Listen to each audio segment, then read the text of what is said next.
사실 지금 상황과 별반 다르지 않다라는 생각이 들어요. 환자는 어쨌든 격리가 되고 또 최전방에서는 의료진들이 보살피고 또 개인과 사회는 그 정보가 부족하기 때문에 혼란스럽고 지금 딱 이 상황 아니겠습니까? 그래서 최근에 주목받는 학문이 있더라고요. 의료인문학이라는 학문이던데 교수님 정확히 어떤 학문인가요? 제가 하고 있는 의료인문학은 쉽게 말씀드리면 이제 의학과 인문학의 어떤 융합적인 학문인데요. 이 지금 신종 코로나 사태를 빗대서 얘기를 하면 과학 중심의 의학에서는 이제 이 질병의 원인을 밝히고 어떻게 치료하고 어떻게 예방할 것인가에 이제 관심을 갖겠죠. 하지만 의료인문학에서는 이런 큰 질병이 돌았을 때 환자들은 어떤 고통을 느끼고 또 그런 상황에 맞닥뜨리는 의료인들은 어떤 윤리적인 또는 실천적인 딜레마에 빠지는지 이런 거에 이제 관심을 갖고요. 또 질병을 어떤 과학적인 측면에서만 보는 게 아니라 여기 계시는 뭐 문학이나 역사나 철학이나 윤리적 측면 이렇게 다양한 측면에서 질병을 보려고 노력을 하는 것이 제가 하고 있는 의료인문학의 특성이라고 할 수 있겠습니다. 네. 공중보건과 관련돼서는 이제 윤리적으로 어떻게 대응할 것이냐가 상당히 이제 중요한 문제가 되는데 그 중에 이제 가장 대표적인 것이 그 병에 걸린 환자들입니다. 그러니까 환자이면서 동시에 숙주가 되는 아주 이제 이중적인 지위에 놓여 있게 되는데, 근데 이런 공중보건 비상사태에서는 환자의 자유를 최대한 보장하다 보면 결국 사회 전체의 이익과 충돌이 일어나는 경우가 생길 수 있어요. 대표적인 것이 바로 격리가 되는 거죠. 격리 좋아하는 사람이 누가 있겠습니까, 사실은. 우한 교민들을 또 한국으로 인도할 때 말들이 많았잖아요. 예. 결사 반대한다. 지금다 다 나와. 여기 저기요. 조금만 진짜. 반대 집회가 계속되고 있습니다. 온정의 손길이 이어지고 있습니다. 마스크와 손소독제가 창고에 빼곡합니다. SNS 등에선 우한 공포에서 벗어난 교민들을 환영하는 목소리가 이어졌습니다. 어떻게 보셨어요? 그 사태를. 전 양가 감정이 들었는데요. 만약에 제가 그 지역에 사는 사람이었다면 마냥 환영할 수 있었을까 그런 반성도 해보고 이번에 그 주민들이 반대를 했던 것도 사실은 교민들이 온다는 사실 자체보다는 그 과정에서 과정에서 벌어졌던 어떤 정보의 불투명성이나 절차적인 문제에 더 이제 분노가 있었던 것 같거든요. 그래서 그런 것들을 우리가 최대한 줄이는 방식으로 그렇다면 우리가 이제 준비해야 될 것은 결국은 그런 과정에서 발생하는 어떤 불확실성을 최대한 줄이기 위해서 정보를 투명하게 공개하고 그것을 바탕으로 우리가 현실에서 가능한 수준의 대처를 하는 것이 가장 좋은 방법일 것 같아요. 근데 그 과정에서 정말 수많은 정보들이 나왔잖아요. 근데 그게 알려지지 않은 정보들, 믿을 수 없는 정보들이 또 많아서 문제가 됐다고 생각이 들거든요. 알려지지 않는 뭐 이런 가짜 뉴스, 괴담들, 언론에서는 어떻게 해야 할까요? 우선 조선왕조실록을 먼저 봐야 될 것 같습니다. 거기까지 내려가요. 네. 우리나라에 첫 콜레라가 들어온 게 1821년인데 그때 어떤 게 그 기사로 이제 나왔냐면은 독약을 막 우물에 막 뿌리고 하고 다닌다. 알아보니까 백령교 단이다. 그래서 이제 그쪽을 이제 처단을 하고 했는데 그게 전부 가짜 뉴스거든요. 그렇게 함으로써 정부 차원에서도 가짜 뉴스를 뿌리고 또 그런 쪽으로 활용하고 지금도 보니까 거의 비슷한 것 같아요. 컨테이전 그 영화 속에도 기자가 등장하거든요. 저 같은 기자가 등장하는데 저는 가짜 뉴스는 안 쓰지만은 그 기자가 그 개나리 꽃이 무슨 효과가 있다 이제 그렇게 해요. 그러면 그것도 막 가짜 뉴스가 퍼지고 나중에는 그게 사회적 이슈가 되고 사회적 문제가 되고 하는데 지금 언론도 보면은 그런 경우가 굉장히 많아요. 실례로 제주도를 거쳐간 그러니까 제주도에 있던 우한 그 관광객들이 가지 못하고 이제 그런 상황이 발생했는데 그러니까 중국 시진핑 정부가 오지 말게 했다. 네, 그게 그렇죠. 네. 그게 가짜였거든요. 저 알고 보니까 그리고 또 항만으로 이제 들어오는 중국인을 몇 명인지 우리가 파악을 하지 못한다. 또 그런 뉴스가 있었어요. 그것도 또한 나중에 또 가짜 뉴스로 이제 밝혀졌고 확인을 한 몇 단계 더 확인해 보면은 이게 사실이 아니구나. 그렇게 해서 제대로 밝혀줘야 되는데 그걸 제대로 밝혀주지 못하다 보니까 국민들이 또 혼란이 오고. 그럼 요즘 문제가 되고 있는 그 확진 환자에 대한 개인정보 유출, 그 16번째 확진 환자였죠, 광주에서. 맘카페 그 환자 정보가 다 유출이 돼버렸어요. 신종 코로나 바이러스 감염 환자나 감염이 의심되는 사람들의 개인정보가 인터넷에 유출되는 일이 반복해서 벌어지고 있습니다. 광산구청에서 생성된 문건이 공문 형태 그대로 유포됐습니다. 당사자의 나이와 거주지, 심지어 기저질환까지 내밀한 개인정보가 그대로 드러났습니다. 언론에서도 문제가 뭐냐면은 질본에서 주는 정보를 또 이상하게 좀 왜곡해서 쓰는 경우가 많거든요. 그러니까 질본을 중심으로 해서 정보를 제공하면은 그거를 이렇게 수용을 해서 그 정도로 나아가주면 좋은데 그렇지 않고 이게 좀 부족하다 해가지고 또 이상한 경로를 통해 가지고 왜곡되어지고 또 그게 이상하게 유출되고 또 결국은 이제 인권 침해로 이제 오는 과정이기 때문에 이거는 서로 간에 좀 주의를 해야 될 것 같아요. 저는 또 사실 걱정이 되는 게 있었거든요. 근데 오늘 또 현실화가 됐어요. 그 중국에서 첫 코로나 바이러스를 경고한 중국인 의사 리원양이었죠. 이 의사가 오늘 사망했다는 소식이 들렸는데 리원양 씨는 지난해 12월 30일 우한 화난시장에서 사스 환자들이 잇따르고 있다며 동료 의료인들에게 처음으로 알렸었는데요. 곧바로 유언비어 유포 혐의로 처벌을 받았고 이후 사태가 커지자 중국 보건당국은 뒤늦게 그가 제갈량이었다고 칭송했습니다. 그렇다면 이 최전방에서 의료진들, 열심히 환자를 보살피는 의료진들의 안전은 누가 담보를 할 수가 있을까요? 이제 사회가 어느 정도까지 이제 그것을 보호해 줄 수 있느냐의 문제인데요. 실제로 사스 때 겁니다. 아마 캐나다 쪽에서 그 의료진들이 그런 위급한 상황에 투입되는 것을 이제 주저하고 거부하는 사태도 일어났었어요. 사실은 이제 본인의 어떤 생명과 직결되는 문제니까.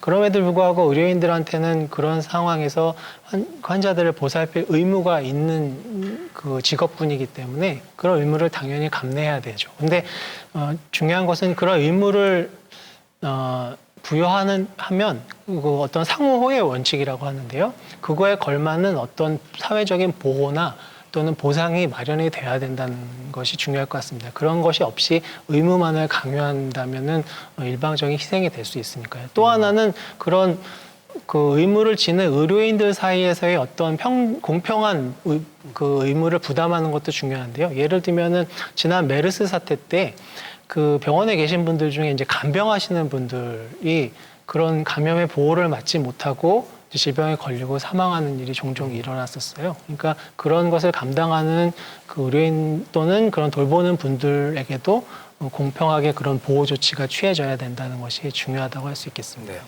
그리고 지금 이 시점에서 제작진이 뭐 VCR 하나를 준비했다고 들었거든요. 잠깐 보고 다시 돌아올게요.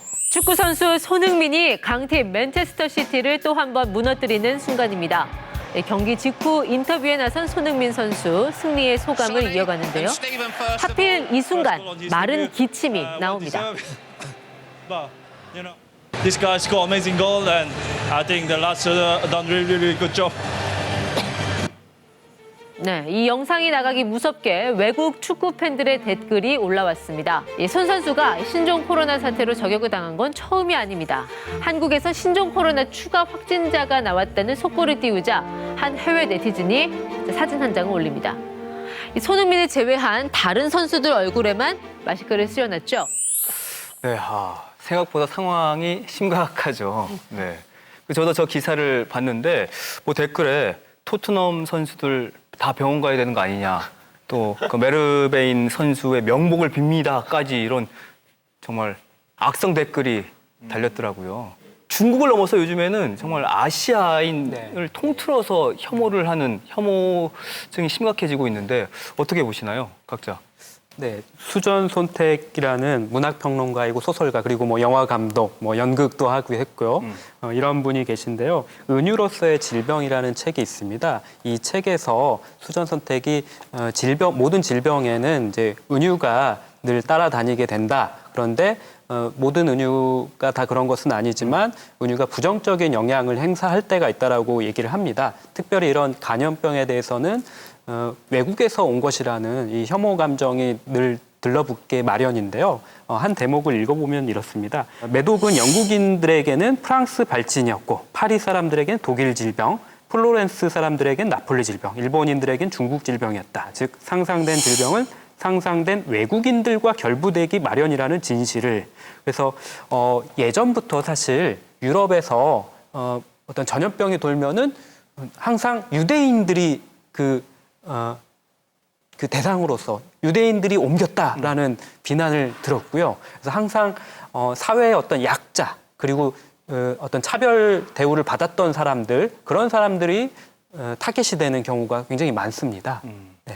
오늘 교수님은 정말 딱 문화 청년 이미지가 딱 오늘 책을 여러 권 소개해 주시니까요. 그런 이미지가 딱 이렇게 박힌 것 같아요. 네. 또 다른 소설이 있는데요. 네. 여러분 잘 알고 있는 최인호 작가, 이제 드라마나 영화의 원작 작가로도 유명한데요. 이분의 잘 안 알려진 그런 작품이 있는데요. 미개인이라는 작품이 있습니다.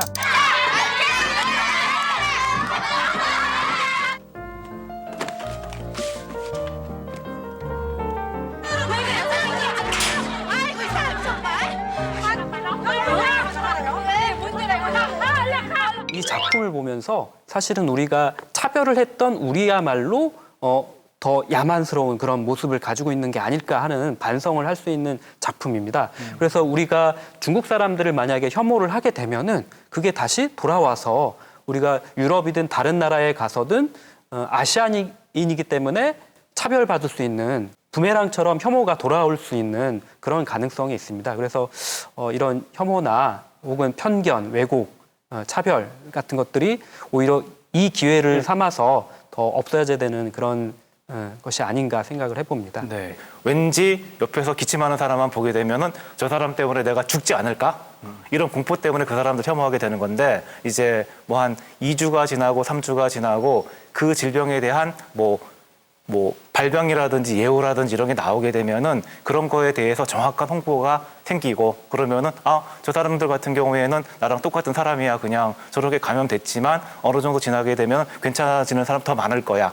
이렇게 하게 되면은 공포라는 것도 없어지지 않을까 싶습니다. 그래서 뭐 방송 같은 경우에서도 너무 이제 공포를 야기하는 그 극단적인 방송보다는 이제 약간은 긍정적인 얘기라든지 정확한 팩트를 위주로 방송해 준다 그러면은 자연스럽게 없어지지 않을까 싶습니다. 네, 우리가 지금 중국인들을 바라보는 입장이 심지어는 중국 동포를 또 그렇게 바라보거든요. 마치 중국인들 옆에 가면은 그 사람들이 뭔가 잘못한 것처럼 중국 동포가 뭔가 잘못한 것처럼 그렇게 바라보는 시각이 자칫 지역 감정도 이제 그러니까 지역 내 감정도 불러일으킬 수 있고 더 나아가서는 인종적 뭐 여러 가지 문제가 섞이기 때문에 병을 바라봐야지 그 지역을 바라보거나 어떤 국가를 바라보거나 그렇게 하지 말고 언론도 신중하게 좀 써야 된다 저는 그런 기사를 많이 써주십시오. 딱 보시면 그러실 것 같아요. 딱 유일하게 오늘 또 수첩과 볼펜을 준비하셔가지고 계속 쓰고 있습니다. 이렇게 돌아보면 모든 전염병이 지나간 자리에는 말씀해 주신 대로 분명한 교훈이 있었던 것 같아요. 지금 신종 코로나 바이러스 같은 경우에는 아직 끝나지 않은 이야기고 또 현재 진행형 아니겠습니까? 그래서 이걸 어떻게 이겨냈으면 좋겠고 또 어떤 기억으로 남길 바라는지 좀 한 말씀씩 들어보고 싶거든요. 철학자 버트런드 러셀이 한 책에서 이런 이야기를 합니다. 사랑으로 고무되고 지식으로 인도되는 그런 삶이 필요하다라고 이야기를 합니다. 제가 생각하기에 이번 신종 코로나 바이러스도 사랑과 동시에 합리적인 대응 그리고 지식이 필요한 게 아닌가. 그래서 서로를 돕고 헌신하는 그런 마음도 중요하지만 또 동시에 합리적인 대응 그리고 중요한 지식 같은 것들도 우리가 검증을 통해서 받아들일 필요가 있을 것 같습니다. 이렇게 되면은 아무리 어려운 병이라도 좀 잘 해결해 나갈 수 있지 않을까 생각을 합니다. 교수님께서는 이번 사태 어떻게 마무리되길 바라시는지요? 네. 잘 마무리되어야 되겠죠. 이제 제가 한 가지 좀 잊지 말아야 되겠다고 생각하는 거는 이런 전염병과 관련된 이런 사태가 벌어졌을 때 사실은 우리 사회에서 가장 취약한 사람들이 가장 피해를 많이 보게 됩니다. 예를 들어 보면 지난 메르스 사태 때 사실 공공병원에 이제 메르스 환자들이 이제 격리돼서 입원하게 되면서 그 공공병원에 입원해 있던 노숙인이라든가 저소득층 계층 환자들이 결국은 대책 없이 자리를 비워줘야 됐었어요.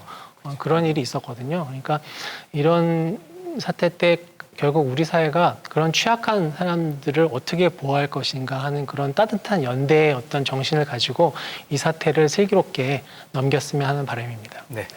김 기자님은요? 영화 얘기를 또 해야 될 것 같은데요. 또 컨테이전 얘기인가요? 네, 맞습니다. 영화 속에서 뭐가 나오냐면은 카드를 전해요. 그게 계속 클로즈업 돼서 나와요. 결제하는 단계까지. 그걸 보면서 위생이 굉장히 중요하구나. 왜 영화 속에서 그걸 강조를 할까? 개인 위생을 철저히 하라는 그 메시지가 아닐까. 저는 보통 해보니까 한 10초 정도밖에 안 씻는 것 같아요. 대충 씻고 하는데 좀 더 열심히 씻어가지고 개인 위생을 철저히 하면 되지 않을까 생각합니다. 네. 마지막에 원장님께서는 어떤 생각 가지고 계신지요? 예, 보면은 이제 현대 사회가 발전되면서 이제 바이러스도 진화하잖아요. 그러면은 얼마 전에 또 있었는데 이번에도 있었고, 그 다음에 앞으로도 더 변화된 바이러스가 올 거고, 그 다음에 세균 같은 경우에도 일부 있지만은 지금도 있지만 항생제로 치료할 수 없는 나쁜 병용도 생길 거고, 그 다음에 미세먼지니 환경이니 더 오염되잖아요. 그러면은 이제 이런 얘기가 있어요. 1000가지, 10,000가지 변화에 그 변화를 다 대응하려면은 한도 끝도 없는 거죠. 그러면은 그 모든 거를 잡을 수 있는 하나의 몽둥이가 필요해요.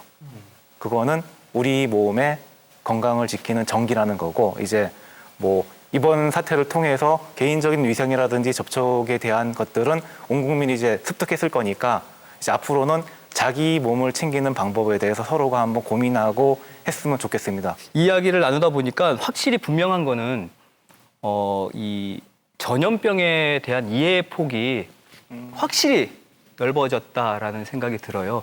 아무쪼록 큰 생채기 없이 정말 안전하게 모두 다 제자리로 돌아갔으면 하는 바람입니다. 오늘 이야기 여기까지 나눌게요. 모두 고생하셨습니다. 네, 감사합니다. 네.